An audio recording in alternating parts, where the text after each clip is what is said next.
Hi everyone, this is Amy from the Rogers Library here in Hudson. Welcome to Book Binge. All the books I share with you today are available at the library and are available in either ebook, audio, or both forms on the Libby app that you can download and get books and audiobooks free at our website, rogerslibrary.org. Remember, that's Rogers with a D. What I would like to talk to you about today are books that reflect and teach people about other cultures. I'll be posting bibliographies with the books that I discuss on this Book Binge program and additional titles on the theme on our website.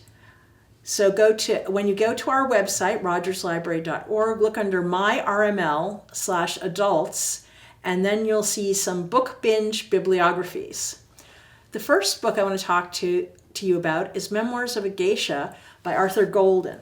And it talks about Japan, and it's actually loosely based on the life of a very famous geisha from the mid-20th century.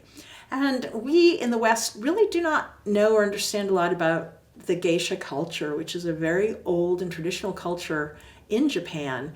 And this book really reflected not just what it was like to be a geisha, but the expectations of the society and all kinds of interesting things about Japan that I didn't know. And it brings us right through the World War and into the post-war era, sort of how things changed, what's going on. And I really learned so much about a mysterious culture that I knew nothing about.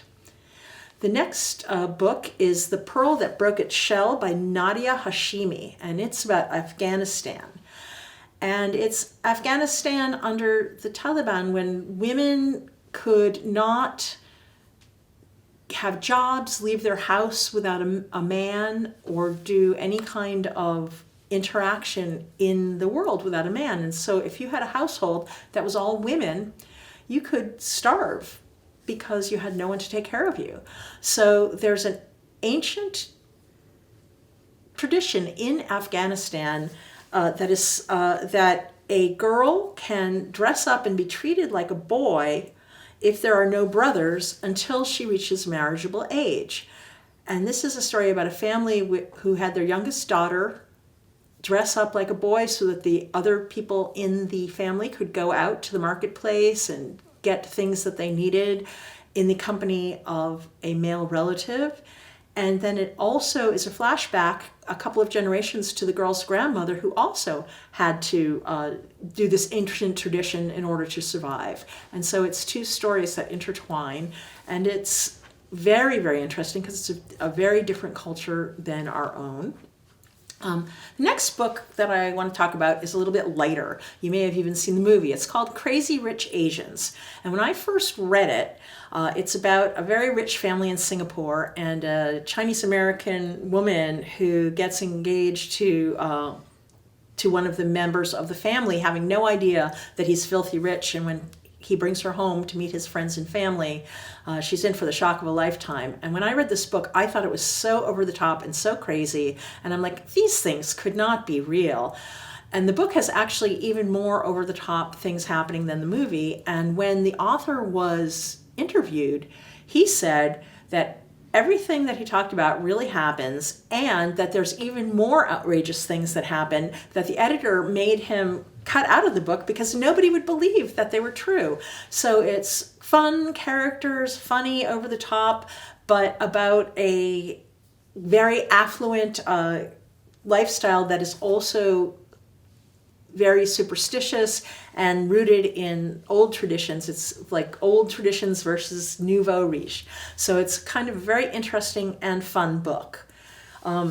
Another book that a lot of people know, if you like mysteries, is the #1 Ladies Detective Agency series by Alexander McCall Smith. The first book is called The #1 Ladies Detective Agency, and it's about a woman in Botswana who starts a detective agency run by a woman, the only one in the country run by a woman. And she and some of her friends and her secretary and other people in the community solve mysteries. And it's not so much the mysteries that are compelling. They're interesting and fun. It's more the culture and the way that they're solved and the way the people interact. Lots of things about the culture that I would never have known. Interesting things like if you have more than 2 bedrooms or more, you're considered affluent, and it's considered selfish not to have a servant because there are so many people who need a place to stay and would work for you if you give them a place to stay. And just the whole idea of plenty and the way they live their lives is so different from what we're used to. And it was really very interesting and very pleasant kind of cozy mystery.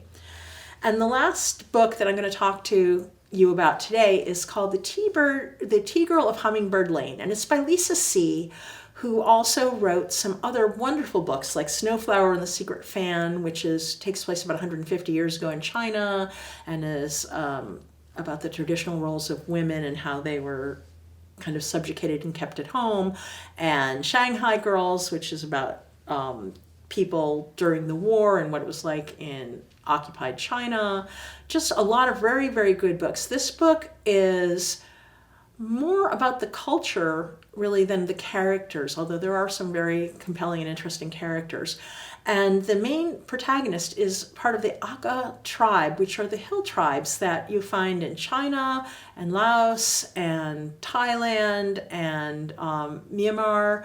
And they are really not belong to any one country. They're nomadic tribes that have been wandering for centuries and have a totally different language and culture and religion than the rest of the country and are really separated from it. And it's an incredible glimpse into a very sort of ancient, isolated way of living that is still happening today, and we're really not all that aware of it. And I found it absolutely fascinating. So these and the other books that I list on the bibliography that you'll find on our website are all books to read that really give a glimpse into very, very different cultures than our own.